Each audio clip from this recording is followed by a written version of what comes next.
यानी 21 चैप्टर है हमारे पास। दिन भी काफ़ी बचे हुए हैं, अभी 15 से है लगभग, लेकिन फिर भी अभी 20-21 दिन जैसे बचा हुआ है, और ज़रूरी नहीं कि सबका एग्ज़ाम 15 से ही हो। तो आज मैं एक चैप्टर कराऊंगी और कल 2 चैप्टर, जैसे कि आज सेकेंड चैप्टर कराऊंगी। फर्स्ट चैप्टर हो गया है, वो एक डेमो टाइप में था, तो जिनका फर्स्ट चैप्टर नहीं हुआ होगा वो जाके वहाँ से देख लेना।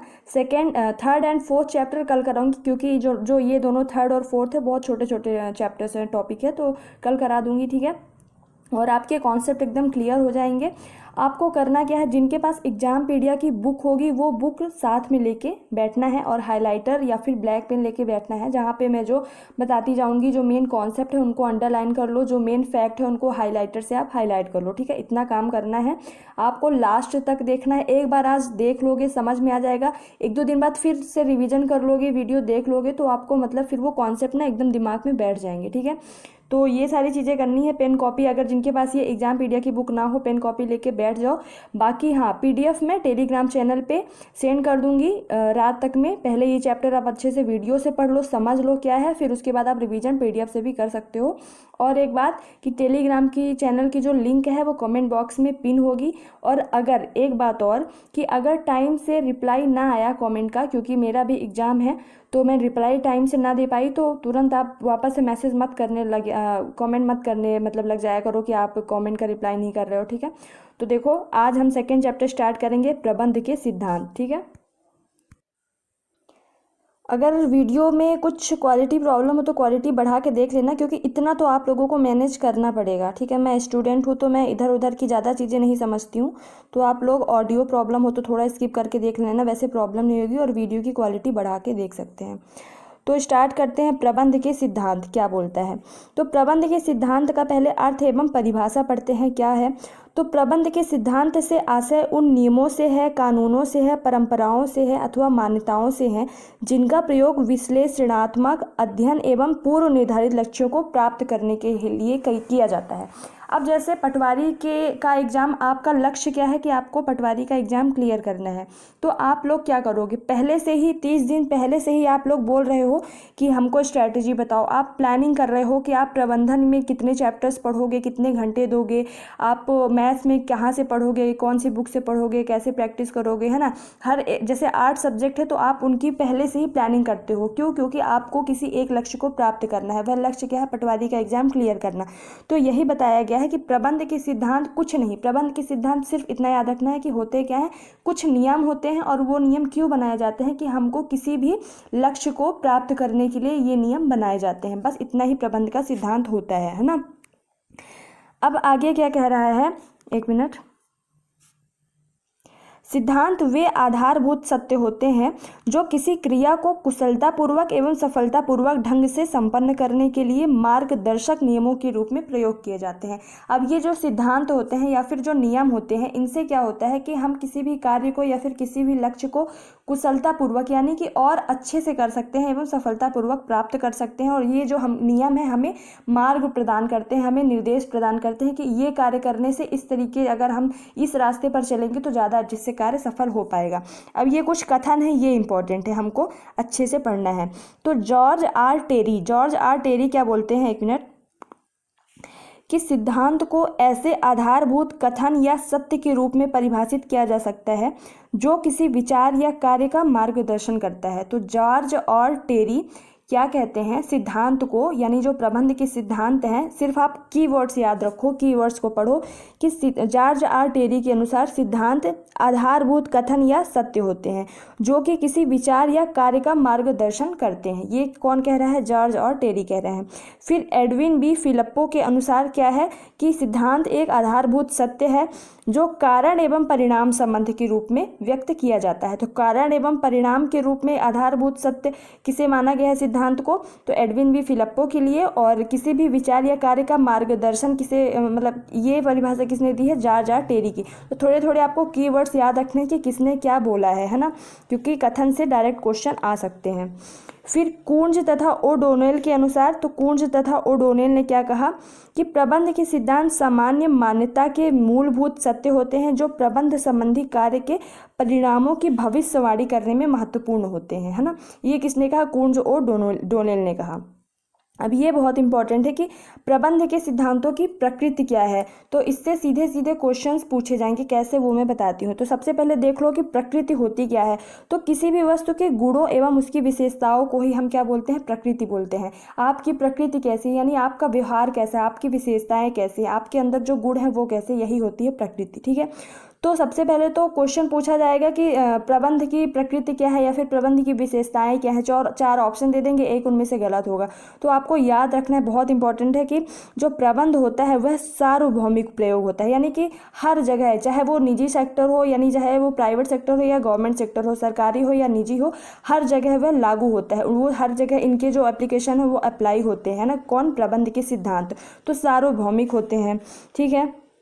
फिर दूसरा है कि लोचपूर्ण होते हैं, तो इनको परिवर्तित किया जा सकता है, यानी कि ऐसा नहीं है कि जो प्रबंध के सिद्धांत हैं या फिर नियम है, इनको हम एक बार बना दिए तो वो संविधान की तरह, जो संविधान में आर्टिकल्स हैं उन्हीं की तरह एकदम स्थिर हो गए। नहीं, इनमें लोचपूर्णता यानी कि परिवर्तन होती हैं, इनमें गति होते हैं। जैसी परिस्थितियाँ होंगी उन्हीं के अनुकूल ही नियम बना दिए जाएंगे। और ये किसने कहा, एक सेंटेंस आता है, एक कथन आता है कि किसके अनुसार प्रबंध को लोचपूर्ण बताया गया है, तो हेनरी फेयोल के अनुसार प्रबंध को लोचपूर्ण बताया गया है। ठीक है। ये दो विशेषताएं हो गई। थर्ड चलते हैं हम लोग कि क्या है प्रकृति। मानवीय व्यवहार को प्रभावित करने का उद्देश्य। तो देखो, प्रबंध के सिद्धांत का मतलब एक और क्या है कि मानवीय व्यवहार को प्रभावित करता है। ठीक है। तो मानव व्यवहार मापना अत्यंत ही कठिन होता है। प्रबंध के सिद्धांत मानव व्यवहार को प्रभावित करते हैं, इसलिए मानव संसाधन किसी भी संगठन को अपना अधिकतम सहयोग देते हैं। तो इसमें ऐसा कुछ पढ़ने लायक नहीं है। कारण प्रभाव संबंध क्या होता है, कारण एवं प्रभाव संबंध। तो प्रबंध के सिद्धांत कारण एवं प्रभाव को भी स्पष्ट रूप से प्रदर्शित करते हैं। पूछा जाएगा कि प्रबंध के जो सिद्धांत हैं वह कारण प्रभाव संबंध को दर्शाते हैं कि नहीं दर्शाते हैं, तो दर्शाते हैं। मानवीय व्यवहार को प्रभावित करते हैं कि नहीं, तो प्रभावित करते हैं, है ना। इसी तरीके से क्वेश्चन, एक एक कॉन्सेप्ट से आपके क्वेश्चन बिल्ड हो रहे हैं। तो आपको क्वेश्चन, जब आप पढ़ो ना कोई भी बुक, कोई भी लाइन, तो उससे क्वेश्चन बना के देखा करो कि क्वेश्चन बनता है कि नहीं। कभी कभी फैक्ट के रूप में क्वेश्चन बनता है और कभी कभी कैसे बनता है, कॉन्सेप्ट के रूप में। तो इससे क्या होता है, कारण एवं प्रभाव संबंध में, इससे विभिन्न क्रियाओं का प्रभाव विभिन्न निर्णयों पर पड़ता है। हम यानी कि अलग अलग तरह की जो क्रियाएं करते हैं, कार्य करते हैं, उनका प्रभाव निर्णयों पर पड़ता है ना। उदाहरण के लिए अनुशासन का सिद्धांत द्वारा यह स्पष्ट हो जाता है कि अनुशासन से व्यवसाय अच्छी प्रकार चलता है। सिर्फ व्यवसाय ही नहीं, किसी भी चीज़ में अगर आप पढ़ाई में ही अनुशासित हो गए, टाइम से हर चीज़ करें, तो हमारी पढ़ाई बहुत अच्छी होगी। मतलब किसी भी कार्य के लिए अनुशासन बहुत ज़रूरी है। तो मतलब कि हम जो करते हैं उसका प्रभाव हमारे अन्य कार्यों पर और हमारी सफलता व असफलता पर पड़ता है। फिर और क्या है, व्यवहार एवं शोध द्वारा निर्मित। तो इसकी प्रकृति क्या होती है प्रबंध के सिद्धांत की, व्यवहार के द्वारा एवं शोध यानी कुछ अनुसंधान के द्वारा भी यह निर्मित की जाती है। तो प्रबंध के सिद्धांतों का सभी प्रबंधक के अनुभव एवं बुद्धि चातुर्य एवं शोध के द्वारा ही निर्माण होता है। ठीक है। फिर अगला चलते हैं, अनिश्चित होते हैं। ये बहुत इंपॉर्टेंट है, अनिश्चित होते हैं यानी निश्चित नहीं होते हैं। जैसा कि मैंने बताया कि ऐसा नहीं है कि आप ये मतलब एकदम राजा हरिश्चंद्र की कोई कथन हो गया कि उन्होंने बोल दिया तो बोल दिया, नहीं। ये जैसे ही परिस्थितियाँ चेंज हुई वैसे ही प्रबंध के नियम भी चेंज हो जाएंगे। तो प्रबंध के सिद्धांतों का प्रयोग अनिश्चित होता है अथवा समय विशेष की मौजूदा परिस्थितियों पर निर्भर करता है ना। फिर सामान्य मार्गदर्शन सिद्धांत कार्य के लिए मार्गदर्शन का कार्य करते हैं। तो सामान्य मार्गदर्शन की यही है कि जो हमारे नियम होते हैं, जो प्रबंध के सिद्धांत के जो नियम हैं, ये प्रबंध के जो सिद्धांत हैं वह एक मार्गदर्शक का कार्य करते हैं प्रबंधकों के लिए और श्रमिकों के लिए कि किस तरीके से कार्य करना है। आई होप कि आप लोगों को पसंद आ रहा है। प्लीज़ लाइक करना ना भूलें, इस सेशन को ज़्यादा से ज़्यादा शेयर करो ताकि मुझे मोटिवेशन मिले, और कमेंट करके प्लीज़ बताना कि आप लोगों को मज़ा आया पढ़ने में कि नहीं। तो फिर आगे चलते हैं अब देखो, प्रबंध के सिद्धांत की अन्य प्रकृति बताई गई है, वही है गतिशीलता होती है, आधारभूत होते हैं, अंतिम नहीं होते हैं, मतलब इनमें चेंज होता है, लोचशील होते हैं, मतलब जड़ या बेलोच नहीं होते हैं, इनमें चेंज हो सकता है, सापेक्षिक होते हैं, सार्वभौमिकता पाई जाती हैं, और ये नियमों से एवं नीतियों से भिन्न होते हैं एवं मानव व्यवहार से प्रभावित होते हैं। तो इन सभी विशेषताओं को आपको ऊपर देख लेना है, क्योंकि क्वेश्चन पूछा जा सकता है कि इनमें से कौन सी विशेषताएं हैं और कौन सी विशेषताएं नहीं है। ठीक है। अब प्रबंध के सिद्धांत का महत्व पढ़ लेते हैं। तो प्रबंध में शोध निर्देशक का कार्य करता है। तो वही बताया मैंने कि जो प्रबंध में जो सिद्धांत होते हैं उनमें कुछ अनुसंधान होते हैं, उसी के आधार पर कुछ नियम बनाए जाते हैं। तो वो जो नियम होते हैं वो निर्देशक का, यानी कि कोई गाइड, जैसे कोई गाइड होता है ना, हम आगरा जाते हैं तो हमें गाइड मिलता है हमें आगरा की विभिन्न जो चीज़ें हैं उनको दिखाने के लिए, उसी तरीके से ये गाइड का कार्य करता है। कौन? शोध जो होता है। तो प्रबंध के सिद्धांत का पालन करके प्रबंधक का कार्य अत्यंत ही सरल हो जाता है। प्रबंधक के सिद्धांतों का प्रयोग करके नवीन परिस्थितियों में प्रबंधकीय कार्य अत्यंत ही प्रभावशाली ढंग से किया जा सकता है। जैसे कि पुराने समय में श्रमिकों को उनके पारिश्रमिक द्वारा अभिप्रेरित किया जाता था। जब पहले के ज़माने में क्या होता था कि जो श्रमिक होते थे उनको उनका पारिश्रमिक यानी उनका जो मेहनताना है रुपयों के रूप में देके उनको मोटिवेट किया जाता था कि हम अगर 80 रुपये देंगे तो आपको काम करना है, और वो वही 80 रुपये के लिए दिन भर काम करते थे। लेकिन आधुनिक समय में श्रमिकों को सिर्फ पारिश्रमिक ही नहीं बल्कि उसके साथ स्वास्थ्य सुविधाएं भी दी जाती है, बीमा कराया जाता है, उनके बच्चों के लिए शिक्षा सुविधाएं भी देकर उनको मोटिवेट किया जाता है। ठीक है। फिर प्रबंध के ज्ञान के सिद्धांत द्वारा प्रबंधकों को अपने उपक्रम को सही ढंग से संचालन में मदद मिलती है, तो और इसमें पढ़ने लायक नहीं है। फिर प्रबंधकों के प्रशिक्षण के क्षेत्रों का ज्ञान। तो प्रबंध के सिद्धांत द्वारा इस बात का ज्ञान हो जाता है कि प्रबंधकों को किन क्षेत्रों में प्रशिक्षण देने की आवश्यकता है। यानी जो प्रबंध के नियम ये सिद्धांत होते हैं हमें यह भी बताता है कि आखिर जो प्रबंधक होते हैं उनको किस क्षेत्र में प्रशिक्षण देने की आवश्यकता है और किन क्षेत्रों में नहीं। ठीक है। संदर्भ कार्य सिद्धांत। संदर्भ यानी कि हम जो निर्णय ले रहे हैं या फिर जो हम कार्य कर रहे हैं वह सही है कि नहीं, तो यह भी हमें बताता है कौन? प्रबंध के नियम या सिद्धांत। कार्य कुशलता में वृद्धि होती है, ये तो होता ही है, मतलब होगा ही। ठीक है। फिर प्रभावी निष्पादन होता है, कार्यों का प्रभावी निष्पादन होता है, सही दृष्टिकोण का विकास होता है। ठीक है। और प्रबंध के विकास में भी सहायक होता है। जैसे कि प्रबंध के जो नियम होंगे तो जितना ही प्रबंध के नियम अच्छे तरीके से संचालित होंगे, अनुशासन होगा, उतना ही ज़्यादा प्रबंध का विकास होता चला जाएगा। शोध एवं अनुसंधान को प्रोत्साहन मिलता है। ठीक है। फिर देखो अन्य महत्व यहाँ पे बताए गए हैं, एक बार में पढ़ लेती हूँ मैं। कार्य कुशलता में वृद्धि होती है, बिल्कुल सही दृष्टिकोण एवं कार्य प्रणाली के विकास में योगदान, प्रशिक्षण में सुविधा, प्रबंधकीय शोध में रुचि, सामाजिक उद्देश्यों की पूर्ति, भौतिक तथा मानवीय संबंधों में समन्वय। ये इंपॉर्टेंट है कि जो प्रबंध के नियम की विशेषताएं क्या है कि उन भौतिक एवं मानवीय यानी कि जो पूंजी हो गए उनमें और मानवीय संबंधों में संसाधनों में क्या होता है? समन्वय होता है, कोऑर्डिनेशन होता है। प्रबंधकीय कार्यों का समुचित निष्पादन, जटिल समस्याओं के समाधान में योगदान। ठीक है। अब ये इंपॉर्टेंट फैक्ट्स हैं। गुलिक एवं उर्विक द्वारा लिखी गई एक पुस्तक है paper on the science of administration, यानी कि जो प्रशासन है, प्रशासन विज्ञान है, जो प्रशासनिक विज्ञान है उस पर कुछ नोट लिखे गए। तो paper on the science of administration नामक बुक कब लिखी गई? 1937 में। किसके द्वारा? गुलिक एवं उर्विक द्वारा। ठीक है। तो इसी के साथ ही शास्त्रीय सिद्धांत अपने स्वर्णिम काल में पहुंचा। ठीक है। तो जब यह बुक आई, कौन सी book? Paper on the science of administration, उसी टाइम पे शास्त्रीय सिद्धांत जो है अपने स्वर्णिम काल में पहुंचा। ठीक है। शास्त्रीय सिद्धांत को अन्य और किस नाम से जाना जाता है? तो परंपरागत सिद्धांत, औपचारिक संगठन सिद्धांत, यांत्रिकीय सिद्धांत, संरचनात्मक सिद्धांत। तो ये सभी अन्य नाम भी याद रखने हैं।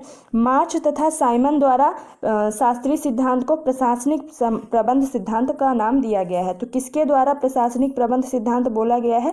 मार्च तथा साइमन द्वारा। किसे बोला गया है? शास्त्रीय सिद्धांत को। बाकी शास्त्रीय सिद्धांत के ये सभी नाम भी याद रखने हैं आपको।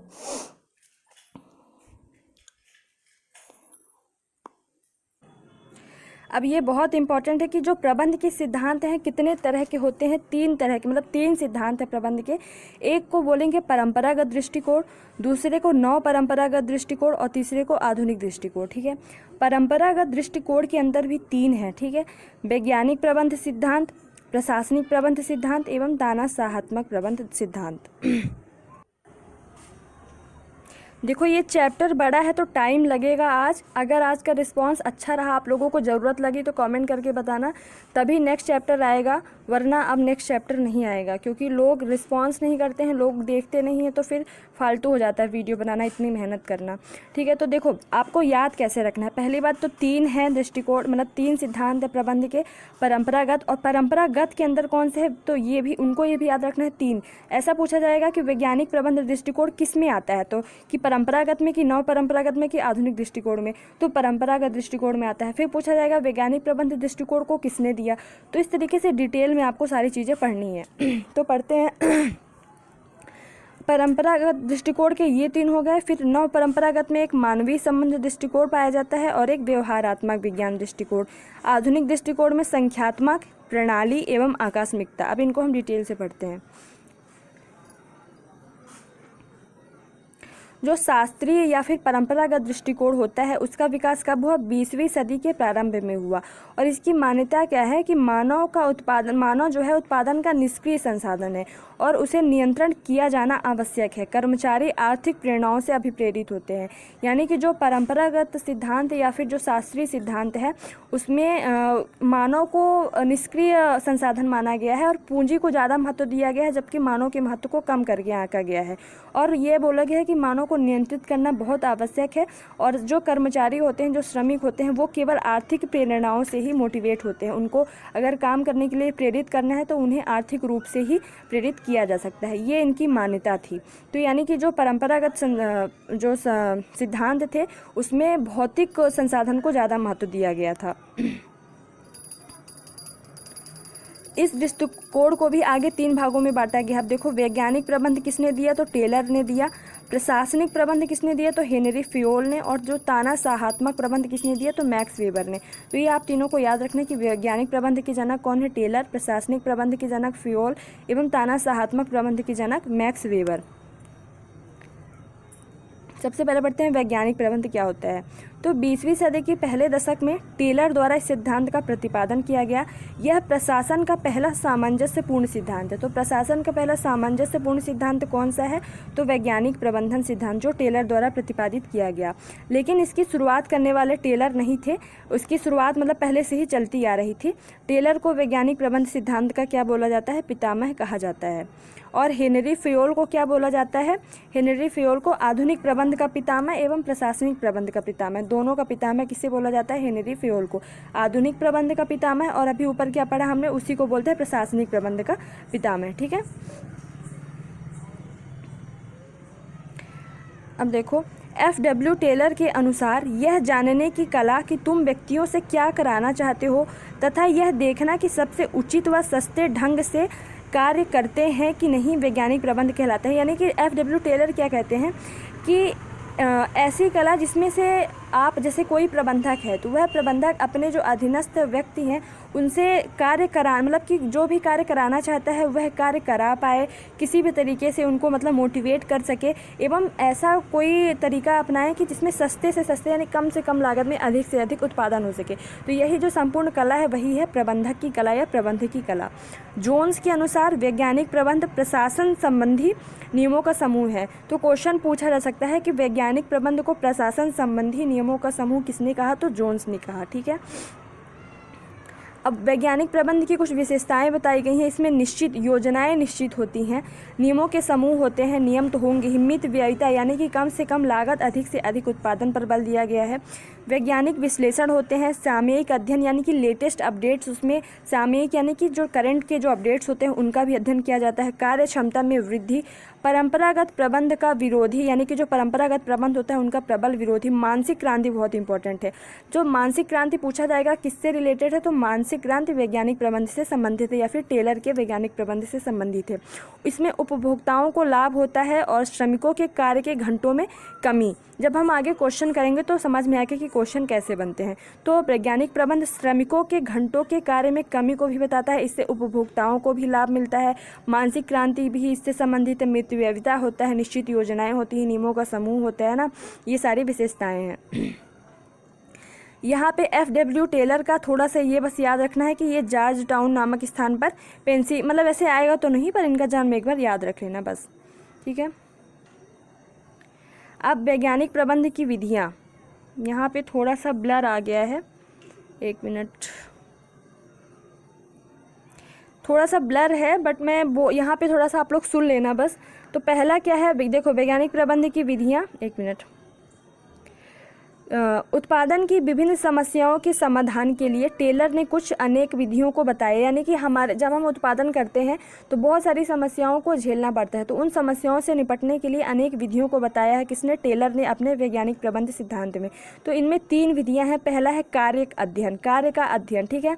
तो टेलर ने प्रत्येक उत्पादन में लगने वाले समय में होने वाली थकान का एवं गति का अध्ययन किया। तो टेलर ने किया क्या, कार्य अध्ययन में क्या किया कि जितने भी उत्पादन होते हैं और जितना समय कोई भी उत्पादन जितने समय में होता है उस समय में जो श्रमिकों को थकान होती है और उनकी जो गति होती है, कार्य करने की गति होती है, तो थकान का और गति का उन्होंने अध्ययन किया।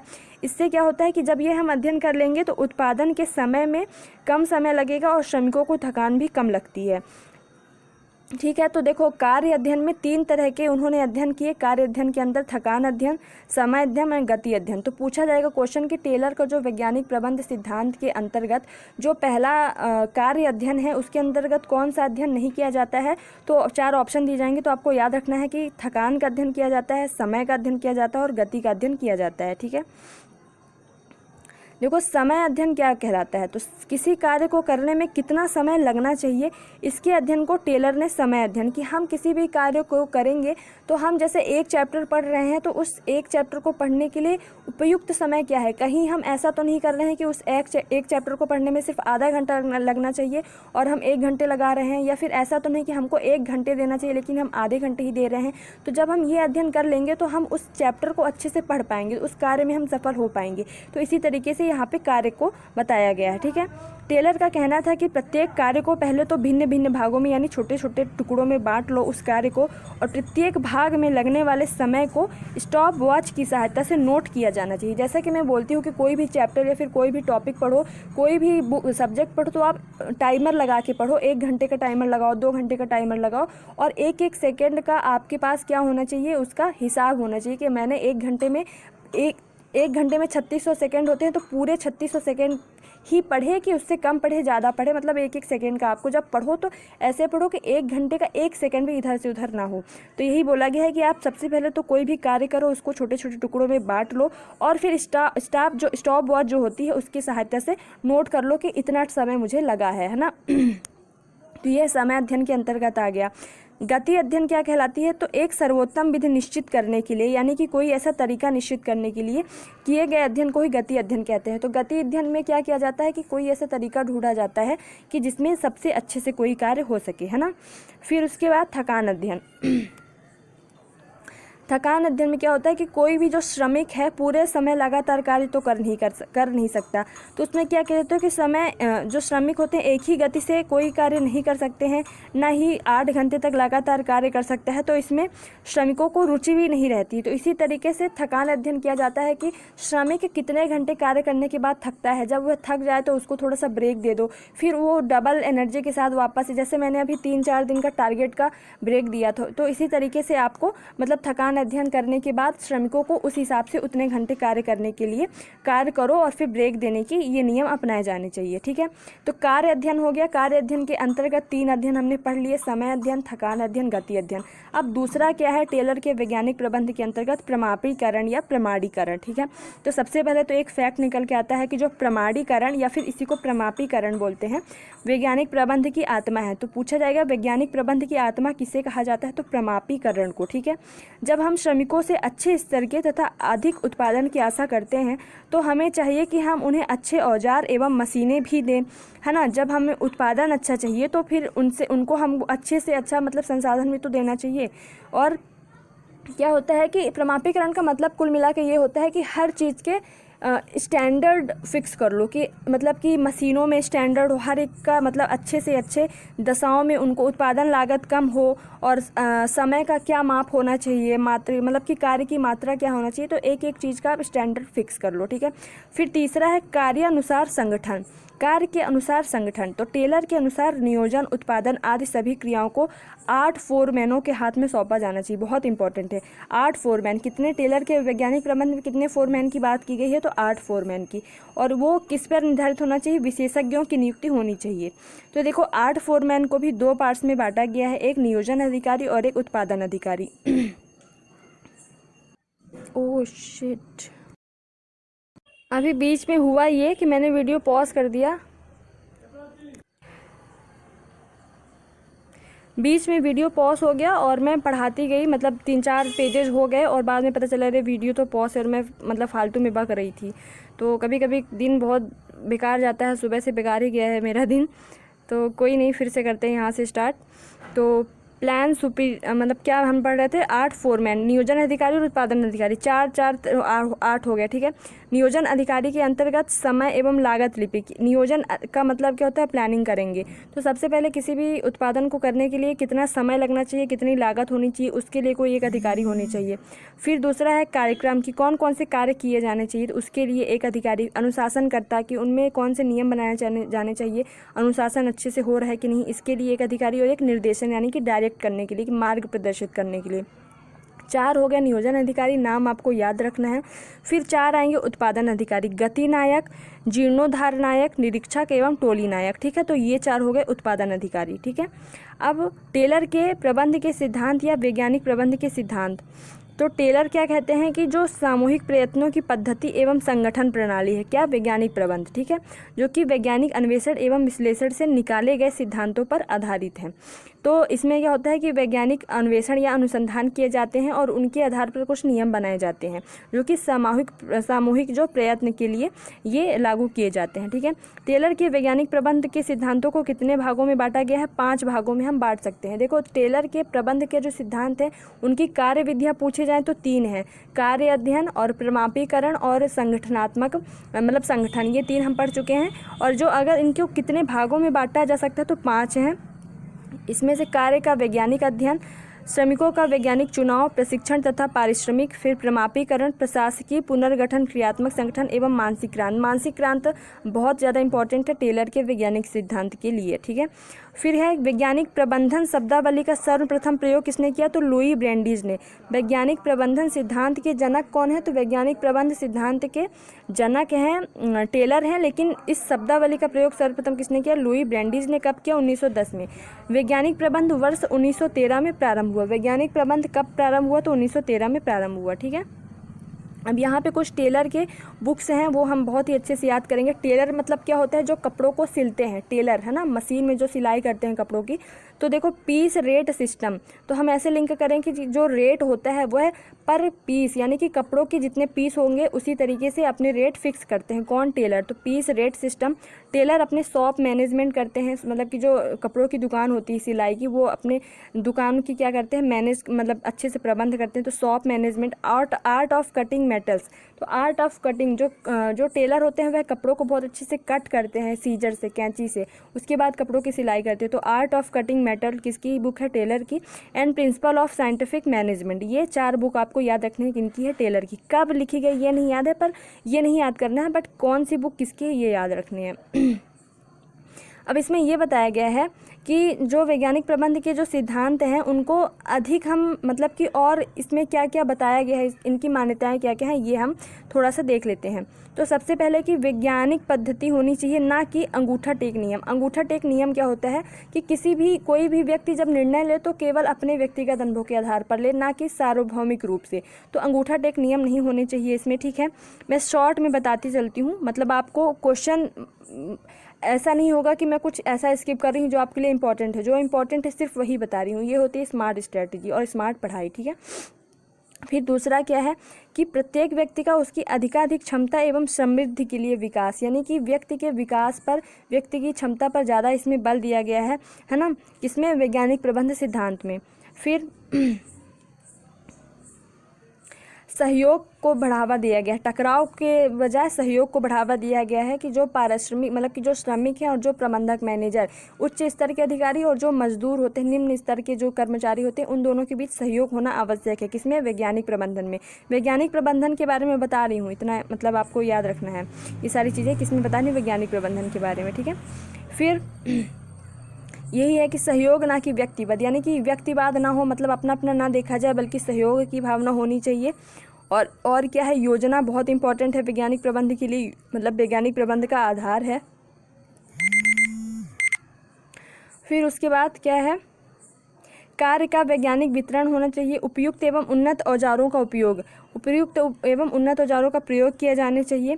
एवं ये इंपॉर्टेंट है, विभेदात्मक मजदूरी पद्धति, प्रेरणात्मक या फिर विभेदात्मक मजदूरी पद्धति किससे संबंधित है? वैज्ञानिक प्रबंधन से संबंधित है। इसमें क्या होता है कि अगर मजदूर, जैसे कि इतना मजदूर को इतना कार्य करना है, ठीक है, इतने कार्य करने के लिए 50 रुपये दिए जाने हैं, लेकिन वैज्ञानिक प्रबंध सिद्धांत ये कहलाता है कि अगर जो मजदूर है वह कार्य से ज़्यादा करे तो आपको ज़्यादा पैसे देने हैं, 60 रुपये दे दो, लेकिन अगर काम कम करे तो आपको 40 रुपये ही देने हैं। यानी कि जैसा मजदूर कार्य करे वैसा करो। अगर ज़्यादा कर रहा है तो ऐसा नहीं कि सिर्फ 50 ही रुपये दो, आप उसको बोनस के रूप में दो, कुछ एक्स्ट्रा पैसे दो, तब वो ज़्यादा मोटिवेट होगा और ज़्यादा कार्य करने के लिए प्रेरित होगा। लेकिन वो काम कम करे तो आप उसके पैसे काट लो, तब उसको मतलब लगेगा कि नहीं हमको और कार्य करने चाहिए। तो यही है प्रेरणात्मक या विभेदात्मक मजदूरी पद्धति, ठीक है। कुशल लेखांकन प्रणाली होनी चाहिए और अच्छे सामान की व्यवस्था, यानी कि जो सामान होने चाहिए उत्पादन कार्य में वो अच्छे होने चाहिए। और क्या है? वैज्ञानिक प्रबंध सिद्धांत में स्वस्थ वातावरण होनी चाहिए, ठीक है। स्वस्थ वातावरण, कारखानों के वातावरण को अनुकूल बनाने के लिए निम्नलिखित बातों पर ध्यान देना चाहिए। कार्य करने के लिए पर्याप्त स्थान का होना, स्वच्छ वायु, पर्याप्त प्रकाश की व्यवस्था, तापक्रम में परिवर्तन एवं जलपान गृह, भोजनालय में शिशु गृह, मतलब इन सब की व्यवस्था होनी चाहिए। प्रमाणीकरण क्या होता है? प्रमापीकरण ये होता है कि जितने भी, जैसे कि प्रमापीकरण होता है कि स्टैंडर्ड फिक्स कर दो किस चीज़ का, कि किस तरीके के औजार हमको चाहिए, किस तरीके की कार्य विधियों का उपयोग करना है, कितने घंटे कार्य करवाने हैं, किस तरीके के व्यक्तियों से कार्य करवाने हैं, किस तरीके के अनुशासन, किस तरीके के नियम, इन सभी का स्टैंडर्ड आपको फिक्स करना पड़ेगा। और श्रमों के संगठन पर भी जोर दिया गया है। वैज्ञानिक प्रबंध का महत्व बताया गया है। वैज्ञानिक प्रबंध का महत्व यही है कि निर्माता अथवा उत्पादक की दृष्टि से लाभ बताए गए हैं। उत्पादन व्यय में कमी, क्योंकि पहले ही बताया गया था, हमने पढ़ा कि मितव्ययिता पर बल देता है कौन? वैज्ञानिक प्रबंध। तो उत्पादन व्यय में कमी, वस्तु की गुणवत्ता में सुधार, श्रम पूंजी के झगड़ों का अंत, क्योंकि सहयोग पर बल देता है, श्रम विभाजन के लाभ, श्रमिकों से अधिकतम कार्य ले सकना, न्यूनतम श्रम परिव्यय एवं पूर्ण नियंत्रण, ठीक है, ये लाभ हैं। और श्रमिकों की दृष्टि से लाभ की बात करें तो वेतन में वृद्धि, स्वास्थ्यप्रद व शांतिपूर्ण वातावरण, कार्य क्षमता में वृद्धि, समय की बचत, उच्च जीवन स्तर, कार्य का युक्तिपूर्ण वितरण, औद्योगिक प्रशिक्षण की सुविधा एवं मानसिक क्रांति। तो ये सभी श्रमिकों की दृष्टि से हो गए लाभ। और कुछ उपभोक्ताओं तथा समाज एवं राष्ट्र की दृष्टि से भी लाभ हैं। राष्ट्र की आय में वृद्धि होती है, उपभोक्ताओं को लाभ होता है, पूर्ण औद्योगिक शांति एवं सामाजिक स्तर में वृद्धि। तो ये तो रहे लाभ, और कुछ होती हैं इनकी हानियाँ, सीमाएँ। तो सीमाओं की बात करें तो श्रमिकों द्वारा विरोध किया जाता है। क्यों श्रमिकों द्वारा विरोध इसलिए किया जाता है कि वैज्ञानिक प्रबंध सिद्धांत में बहुत सारे नियम बनाए जाते हैं, तो कभी कभी उनको लगता है कि बहुत ज़्यादा उन पर नियंत्रण हो रहा है, तो इसलिए उनके द्वारा विरोध मतलब करने लग जाता है, ठीक है। अधिक परिश्रम उनको करना पड़ता है, कठोर नियंत्रण जैसा कि मैंने बताया, और विशिष्टीकरण या प्रमापीकरण का भी प्रभाव पड़ने लगता है। वेतन का प्रश्न उठने लगता है कि हम इतना कार्य करें तो हमें वेतन कम मिल रहा है, कभी कभी उनको लगता है स्वतंत्रता का हनन हो रहा है। कार्य के प्रति रुचि का अभाव, शोषण का नया तरीका, श्रम संघों का विरोध। तो ये रही कुछ कमियाँ। अब देखो आज वैसे तो मैं 1 घंटे से पढ़ा रही हूँ, लेकिन वो बीच में रिकॉर्ड नहीं हो पाया, तो वैज्ञानिक प्रबंध के सिद्धांत तक पढ़ लिए। मेरे को आज चैप्टर कंप्लीट करना था 1 घंटे के अंदर, लेकिन नहीं हो पाया। तो आज इतना ही करते हैं, कल हम पढ़ेंगे, मतलब कल 2nd चैप्टर और 3rd चैप्टर मैं कंप्लीट करवाऊंगी। आज के लिए माफ़ी चाहती हूँ। कल से शाम को 4 बजे तक आपको वीडियो मिल जाएगी। और रही बात डेली टारगेट्स की, तो मैं आज या फिर कल सुबह 5 से 6 बजे तक आपको डेली टारगेट वीडियो दे दूंगी। आज के लिए बहुत बहुत मतलब मैं माफ़ी चाहूँगी कि नहीं कंप्लीट करा पाई। इतना पढ़ने के बाद ज़रूर बताना कि आप लोगों को वीडियो कैसी लगी। So thank you so much. जय हिंद, जय भारत।